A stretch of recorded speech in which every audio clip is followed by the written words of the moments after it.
अच्छा हमको सिखा दिया है ভালো ব্যবহার করে দিই লাভ নেই আমরা সবাই দিতেছে আমরা সুদ খাইলাই কাকা বুঝো না ভুল হয়ে গেছে কাকা মাফ করে দিন আমি তো রঙে আইছি আমার দোস্ত আমার মাফ করে দিন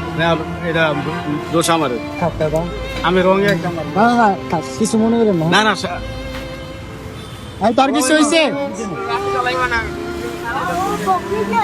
রং আইছে বুঝছি তার কিছু হইছে না ভাঙে নাই কিছু আচ্ছা আচ্ছা আচ্ছা চল চল চল চল হইছে হইছে কিচ্ছু না চল চল চল চল মুরব্বি না ওদিকে আনো ওদিকে মাপ চাই না না কইলাম তো আমি তো রঙে আছি দোষ তো আমার দোষ আমার মাফ করছেন মন থেকে মাফ করে দিচ্ছেন আল্লাহর রাস্তা মাফ করি নিজের পোলা হিসাবে মাফ করেন ভুল একটা করে লাইছি আর এই রঙে কাকা ঢুকছেন না হ্যাঁ আর এই যে উনি বলছে যে এই যাত্রীদের কারণে আপনাদের আর কি এরকম